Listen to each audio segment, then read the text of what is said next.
This is all wrong. I shouldn't be up here. I should be back in school on the other side of the ocean. Yet you all come to us young people. How dare you? Boring. Boring. Boring. Okay, you got into it. Don't tell us what we're going to feel. We're trying to solve a problem. Don't tell us what we're going to feel. I'm not telling you. Because you're in no position to dictate that. That's exactly what you're doing. You're in no position to dictate what we're going to feel.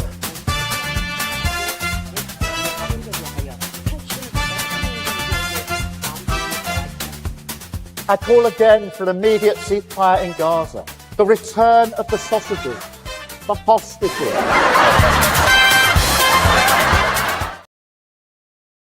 Welcome, Lembit and Öpik here on Lembit and Öpik Live on Unprecedented TV. So glad you could join us, where we find the facts, kill the spin, and tell it like it is as best we can.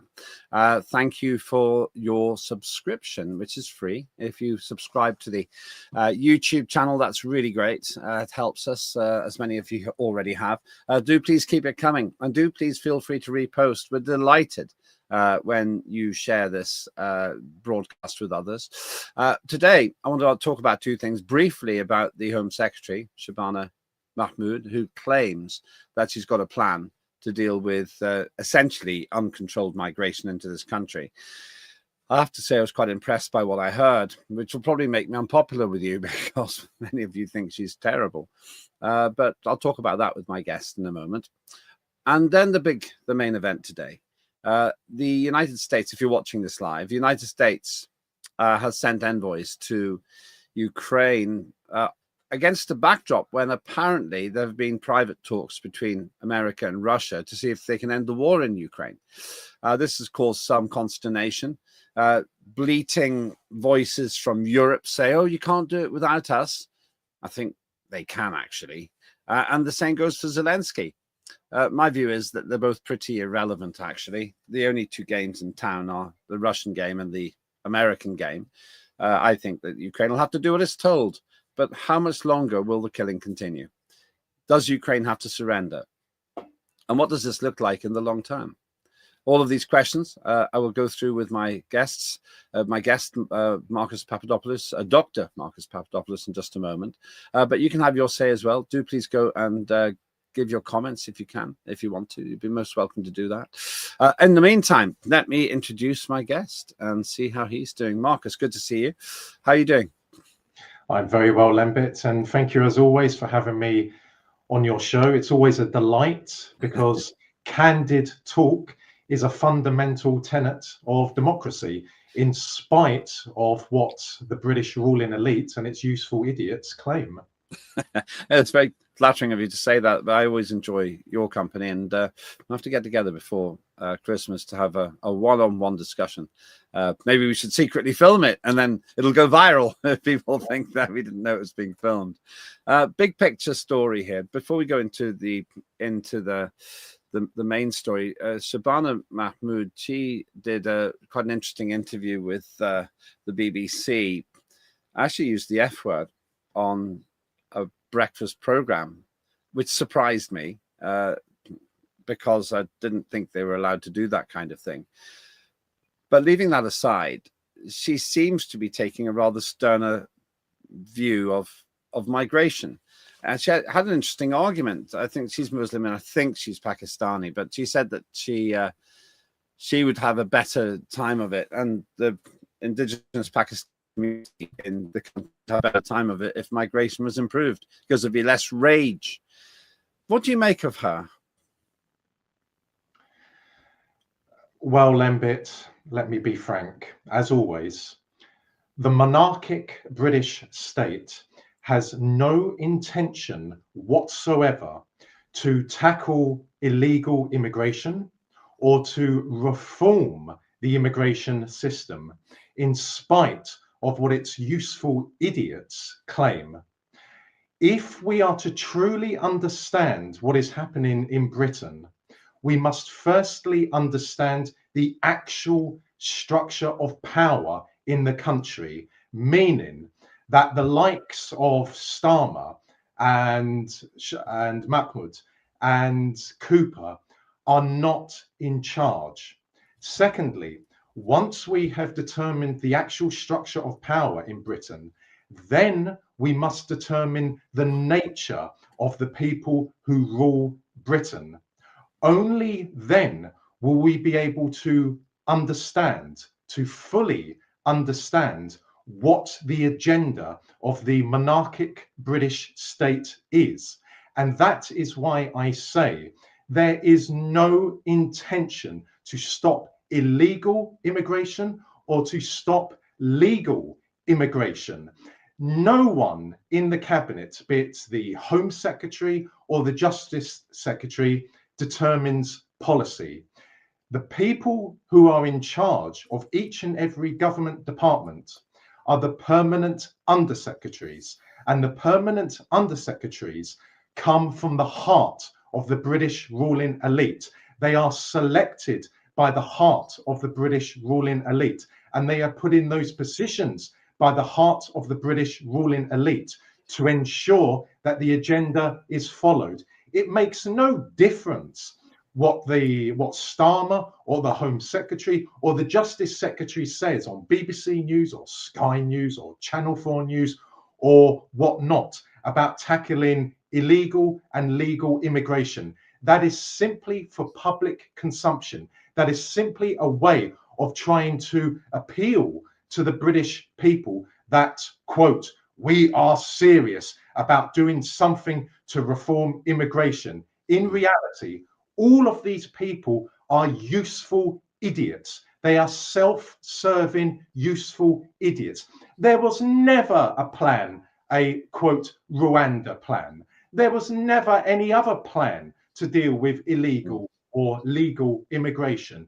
Again, to understand what is happening, we must understand the actual structure of power in Britain and also in the rest of the Western world, because the whole of the Western world is experiencing the same problems. That is not a coincidence. That is because the people who rule Britain are essentially part of the same club who rule America, who rule Canada, who rule Britain, who rule Sweden. And they are all experiencing the same things. And their politicians, their self-serving, useful idiots, also go on television and say, we are determined to deal with the problem of immigration, legal and illegal. But Lembit, nothing ever happens. So you don't really have faith in statements like this refugee status to become temporary and some condition where you have to be here 20 years before you can have permanent status. Those sound quite specific to me. Not at all. I have absolutely no faith because, again, I understand what the agenda is. I understand that these MPs amount to nothing.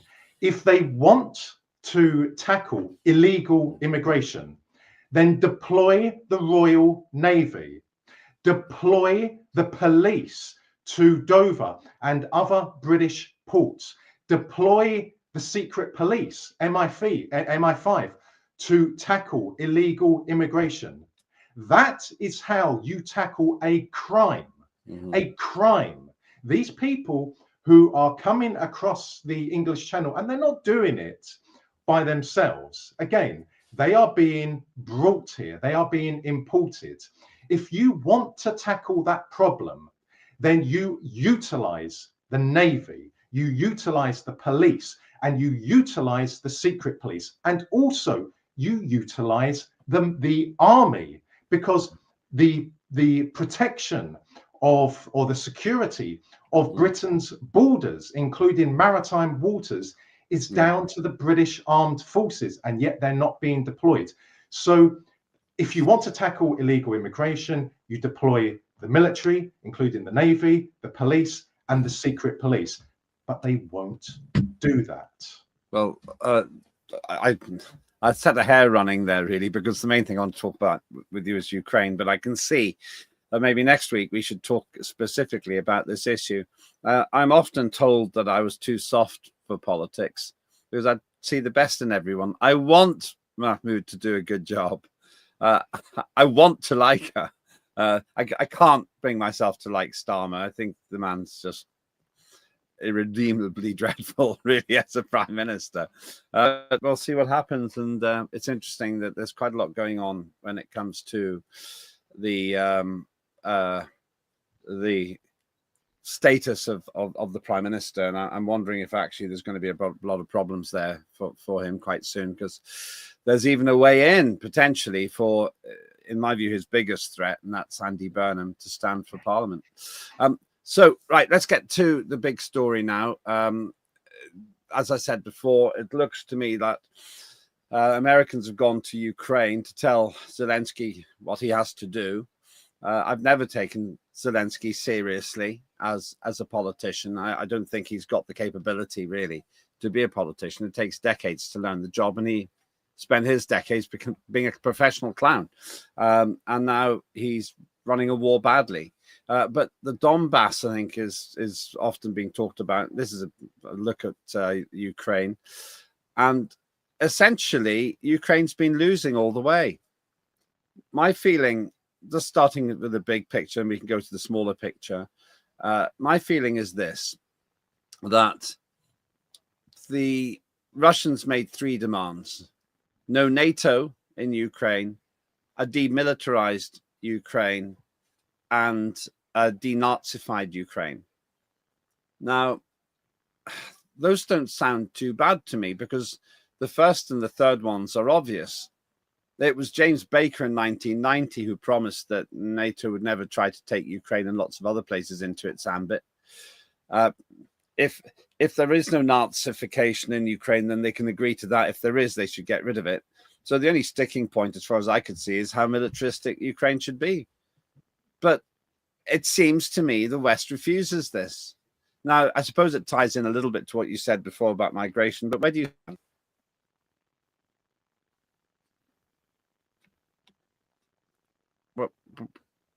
do you stand on this, Marcus? Well, first of all, yes, in 1990, the then US Secretary of State, James Baker, along with George Bush Sr., told Mikhail Gorbachev that in return for the Soviet Union consenting to the reunification of Germany, NATO would not move 1 inch eastwards beyond Germany's borders. Now, that is a documented, irrefutable fact, but alas, Gorbachev, being the idiot that he was, did not get the Western leaders, did not get NATO to put this assurance into writing. So it was simply an oral assurance. Fast forward to the present day, I have no idea as to whether these reports about the latest peace plan for Ukraine are credible. I am aware that the Daily Telegraph in the UK is leading on this story.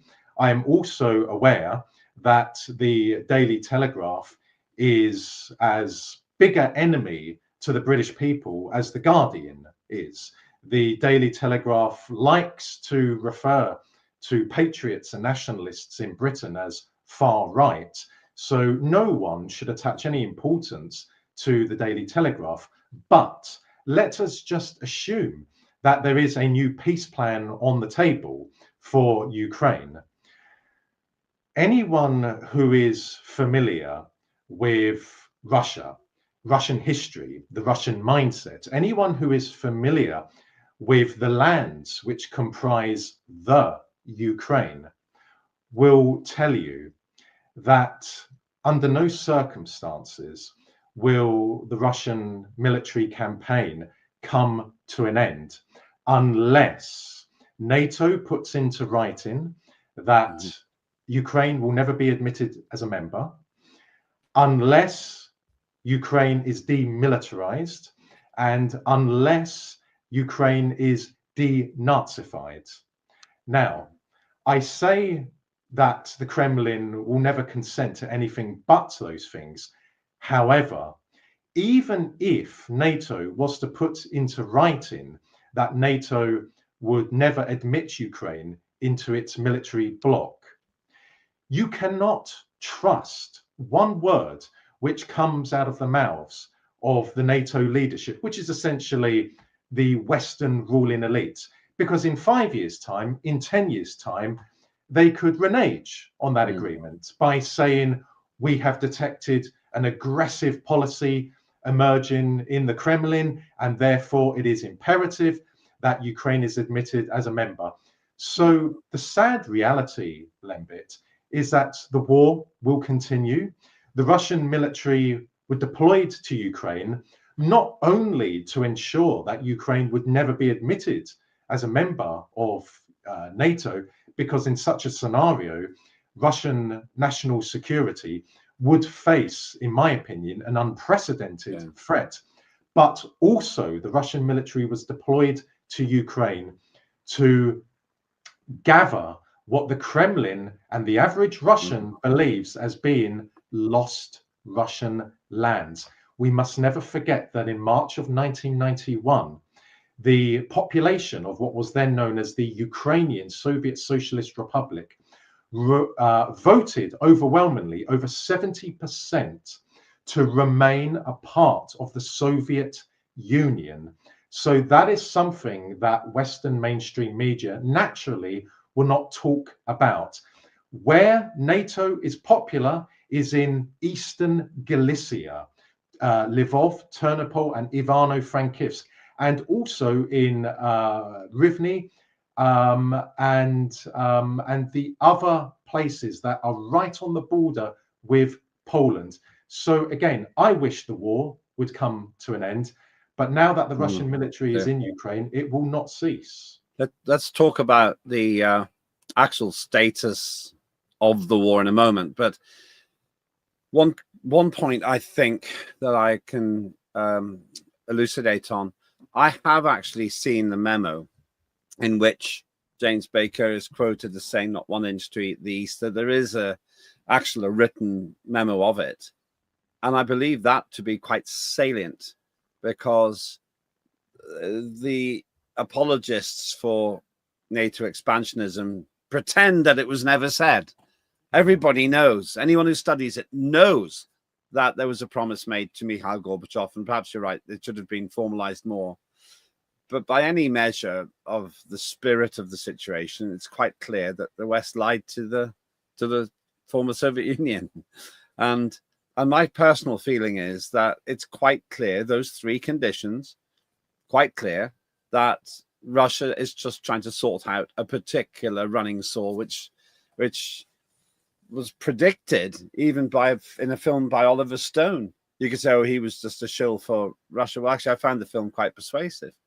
So I do think that we've created the problem. The West has created the problem for itself. And it's clearly trying to create a ring of NATO right around Russia. I'd be pretty angry if somebody was trying to do that to me. Let's carry on in just a minute. Before we go any further, though, Tim Scott's back. He's going to be doing Tim Scott Uncancelled. We'll be talking about the plans for that show shortly. Watch this.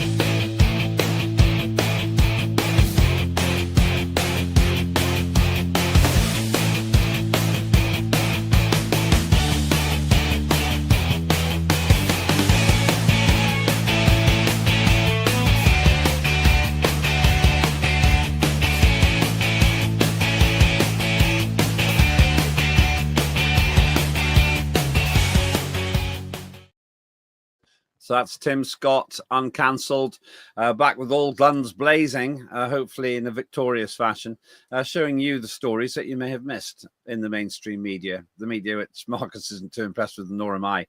I often say, Marcus, we don't want to beat the mainstream media, we want to be the mainstream media, and that's a story for another time. Let's think about the war itself. It's really not going very well for Ukraine, as far as I can see. They're being pretty much flattened. I'm actually surprised that more civilians aren't being killed. There's been another strike. If you're watching this live, apparently 24 Ukrainians were killed. And this whole thing seems so brutal, Marcus. I cannot see why anyone thinks Ukraine, with its semi-pensioner army, can possibly defeat the might of one of the most powerful fighting forces and one of the most experienced fighting forces in the world, namely the Russian army. From a military point of view, whichever side you're on, no one can seriously believe Ukraine can win this, can they? Well, first of all, we have to understand that the Western ruling elites, the dark, malignant entities which rule the Western world, are psychopathic killers. They care nothing for the population of Ukraine. They care nothing for the population of the countries which they rule. Let us not forget that the monarchic British state provides £1 billion a month to illegal immigrants and foreign nationals, and yet couldn't care less about old age pensioners freezing to death. They couldn't care less about homeless veterans. They couldn't care less about children living in poverty. So that is the true nature of the monarchic British state and the Western ruling elites as a whole. When it comes to Ukraine, the reason why they are persisting with this war is simple. Yes, it is a money laundering exercise. The Western ruling elites are the biggest organized crime syndicate in the world. But there is another reason, and a more important reason. The Western ruling elites are very conscious that Russia is the only country in the world that can stand up to them, that can literally destroy them, because the Russian nuclear arsenal is the largest and the most formidable in the world. That is why, following the dissolution of the Soviet Union, plans were in place in Washington and in London to exploit Russia's weaknesses following the end of the Soviet Union to expand NATO up to the Russian border. Because a Russia which is isolated in Europe is a Russia which is weakened in Europe and weakened in the world as a whole. And if Ukraine was ever to be admitted to NATO, then Russian national security would be in serious peril. That is why they are persisting with this war, and they will continue to persist. They will fight to the last blood of each and every Ukrainian. And I believe if they had their own way, they would deploy women in Ukraine to the front line. Again, these are psychopathic killers. These are the same people who dropped depleted uranium on Serbia in 1999 when they were bombing Serbia in support of the so-called Kosovo Liberation Army, a terrorist organization, an organized crime syndicate that deals in, amongst other things, organ trafficking. So they will persist in the hope that they can somehow defeat the Russian military, but it is a fanciful hope, and they know that. And regardless of what the likes of John Healey has to say, the British Defence Secretary, he knows as much about military matters as I know about trade in Timbuktu in the 16th century. Again, he is a self-serving, useful idiot. So this war will continue. However, Lembit, it could end very soon. Why? Because there is a major manpower shortage in Ukraine. Well over 1 million Ukrainian men have died or have been seriously wounded. And many, many men in Ukraine are fleeing the country because they do not wish to be a part of this war. So it could be, Lembit, one day we wake up and the front line in Ukraine has collapsed and the Russians are advancing without any resistance. It does seem to me that they have a huge problem now. Warren Thornton, a regular contributor to Unprecedented TV, estimates that for every Russian that's killed, roughly 18 Ukrainians are killed. And his estimate is that over 2 million Ukrainians, mainly men, have been killed. And there are some fairly strong circumstantial reasons for believing that figure is correct.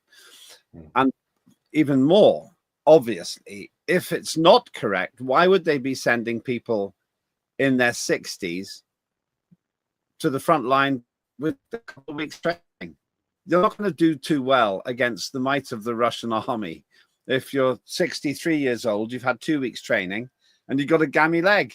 I mean, it's just ridiculous. But the tragic thing is, I wonder what you think about this.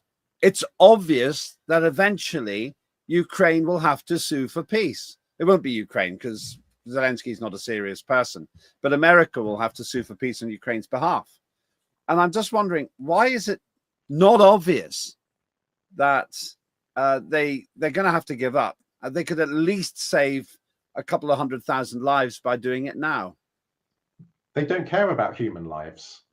These people are psychopathic killers. They have demonstrated this on countless occasions.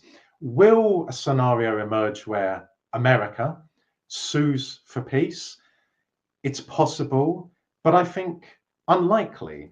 The Kremlin will, or let's be more precise now, Putin will never, ever trust a word which emanates from the mouths of Western capitals, be it Washington or London or Brussels. Because let us not forget, initially in his first tenure, he wanted an equal relationship, an equal strategic partnership between America and Russia. Indeed, Putin put to Clinton in 2000 the possibility of Russia joining NATO. And of course, Clinton dismissed that. In the 1950s, the Soviet Union asked NATO to be admitted, for the Soviet Union to be admitted as a member. And of course, NATO said no, which tells you something about the plans of NATO.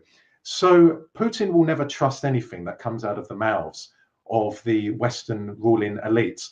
And the only way that Putin, the Russian government as a whole, and the Russian people as a whole can ensure that Russian security in the south, what I call Russia's soft underbelly, namely Ukraine, the only way to ensure that there can never be a threat there is to ensure that the Russian military either captures all or most of the country. And that is the way I believe the war will end. I have been saying that for nearly 4 years now. And I don't say this in an arrogant way, Lembit, but if you have a look at all of my television interviews since February 2022 and podcast interviews, overwhelmingly, I have been proven right. And indeed, since 2007, I had been warning in newspaper articles and on television and radio and speeches that there would be a war in Ukraine, and it would be a horrific war, and it would be a war which is caused because of NATO expansion. And in regard to the difference in power between the Ukrainian or NATO's Ukrainian military and the Russian military, well, the Russian military is a superpower. The Russian military can call up 23 million soldiers if need be. Now, it's not going to do that. It would only do that in a war with America. But that just goes to show the Russians could lose 100,000 soldiers in 1 year, dead soldiers, 200,000 dead soldiers. They can just call up another 100,000, another 200,000. And the most important aspect to it is this: the average Russian person will say this to anyone in the world, Lembit: everything and anything for Mother Russia, for the motherland. If we have to lose 5 million of our men in Ukraine, then we will do that to ensure the security of the motherland. The Russians sacrificed 27 million of its people to defeat the Wehrmacht. They will do it again. The Russian mindset, the Russian soul is not like the British mindset or the British soul or the American mindset or the French mindset, etc., etc. It's very different. And unless people understand that, they will never truly understand why the Russians are in Ukraine and why the Russians will do anything to ensure that they are victorious there. It's worth noting, as I did on a show this week, that the entire full-time British Army, excluding the volunteers, the reserves, the entire British Army, the regulars, would fit into Wembley Stadium, and there'd still be 15,000 seats free. It's preposterous. I actually find it almost embarrassing when I listen to government ministers in Britain talking about supporting Ukraine and sending our people over as peacekeeping forces. They can't even defend the channel. But the position you take, and you do take a forceful position, and you are consistent on this, it seems to be that the West doesn't really care about Ukrainian deaths. They want to tie up Russia in Ukraine because it's convenient for Western interests, but they haven't really got a chance of winning. I'd be inclined to agree with all of that, which leads to, I suppose, the concluding part of our conversation today. What is America doing potentially behind closed doors with Russia? Because, once again, call me naive, I thought that Trump is so desperate to prove that he is the peacemaker, that he does want to have that peace in Ukraine, and he's willing to do whatever trade is necessary to achieve it. I believe that Trump has no interest in Ukraine and regards it as being of no importance to America and the American people. So he's not beholden to Ukraine. He is, however, beholden to Israel, which is another story. But I believe that behind closed doors, and I have put this theory of mine out since the start of this year, I believe that there is a secret agreement between the Trump administration and the Kremlin. I believe that the agreement revolves around something like this, that Russia will be given a free hand in Ukraine, meaning that Russia will be allowed to take either all or probably most of Ukraine, at least 70% of the country. And in return, the Russians will give something to the Americans. Now, in order to disguise that, well, in order for the Trump administration to disguise that, they have to create a smokescreen. Thus, peace plans, thus a peace discussion in the White House, which we saw this August, and so on and so on. Nothing ever comes of these peace plans, partly because Russia, as I have already said, will not trust a word which comes from peace plans.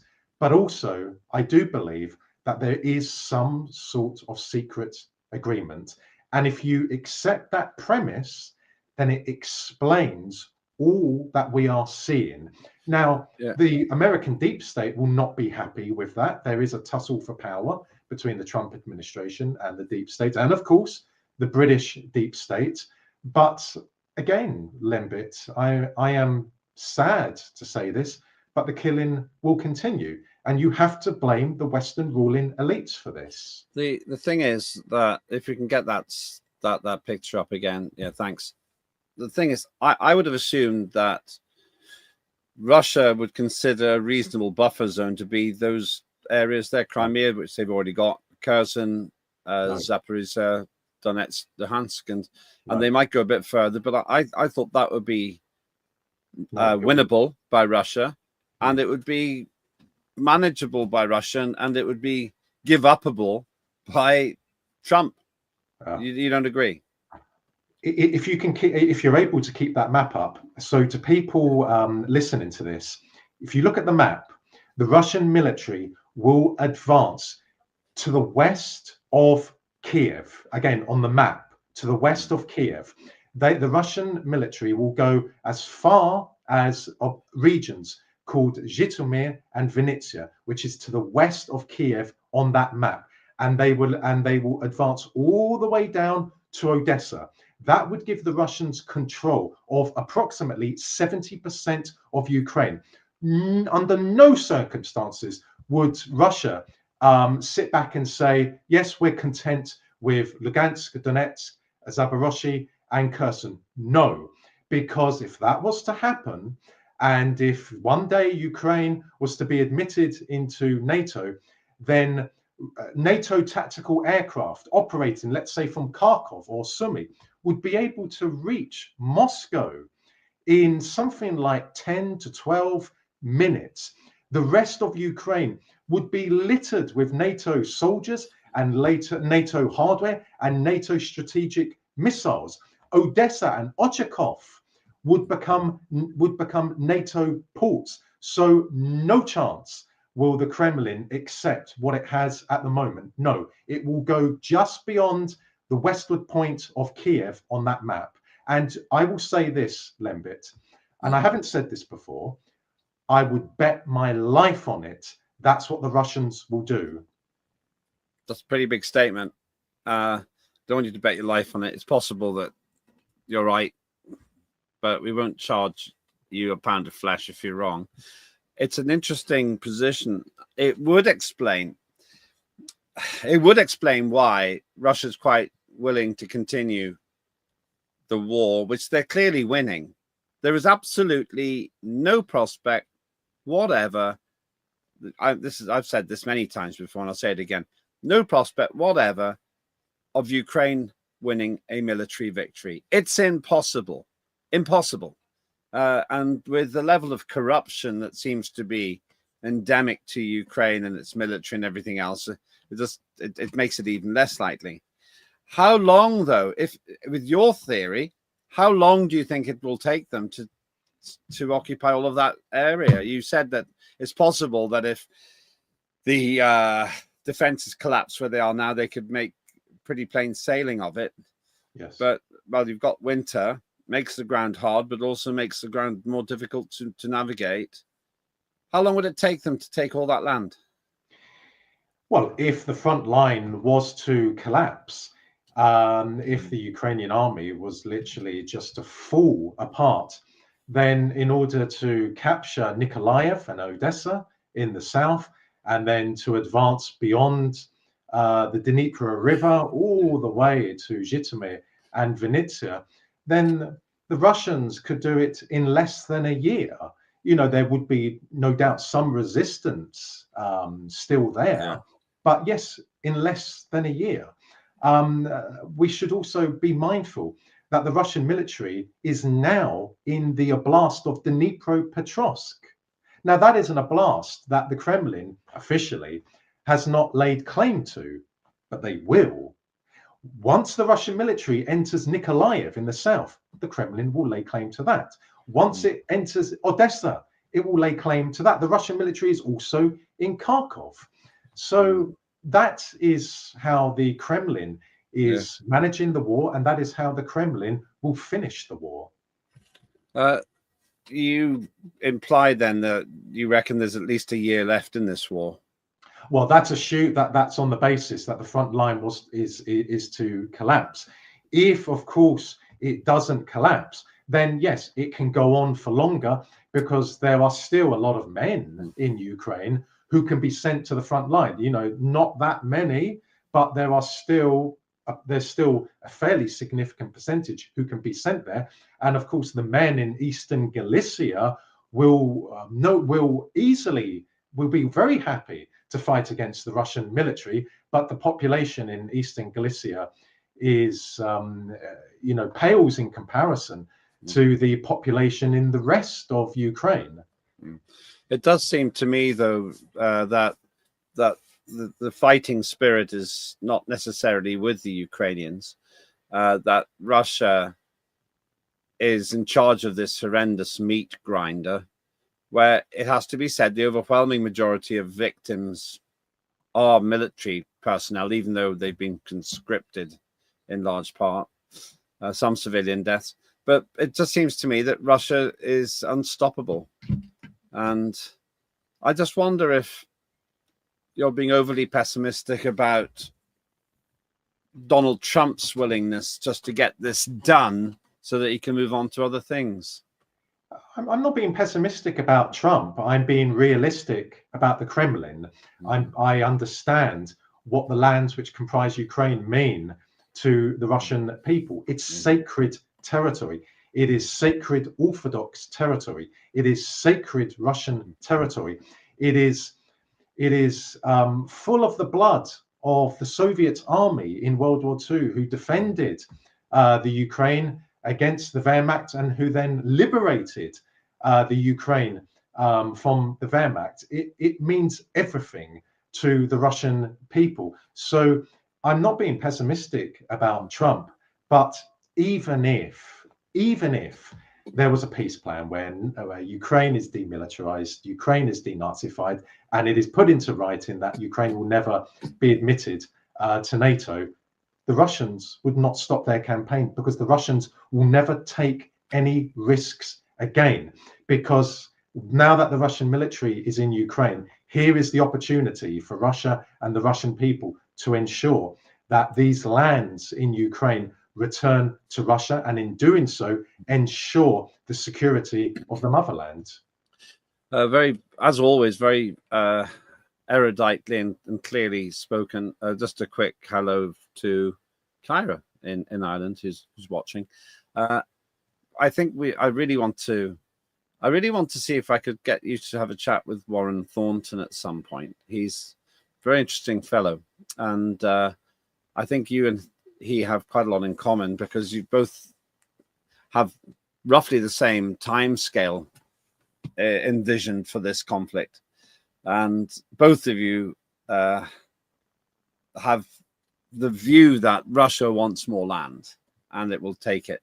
I just simply add one more thing before we finish.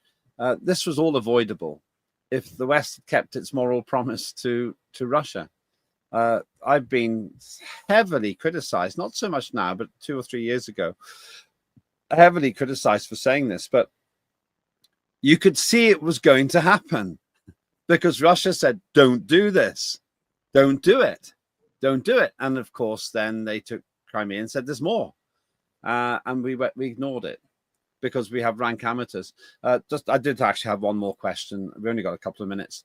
I take it you agree with me that Europe is utterly irrelevant in these discussions?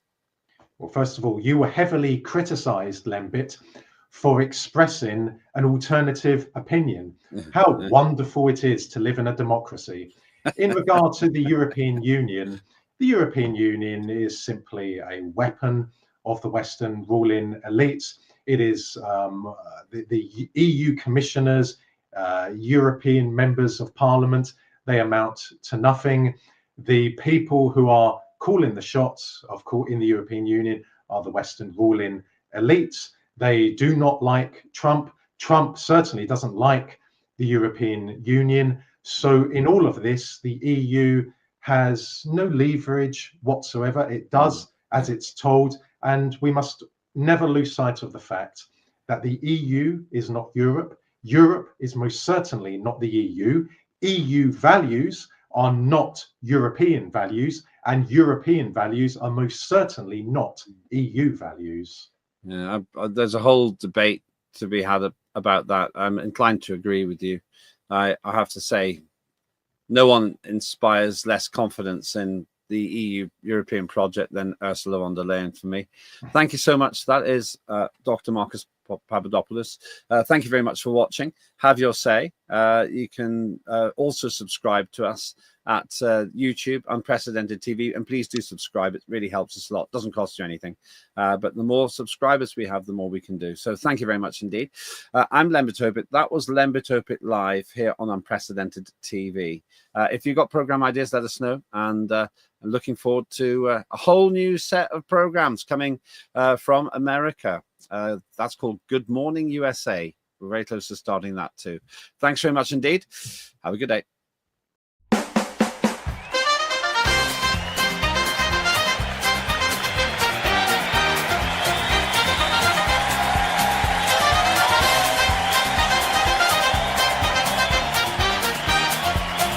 Immediate ceasefire in Gaza. The return of the sausages.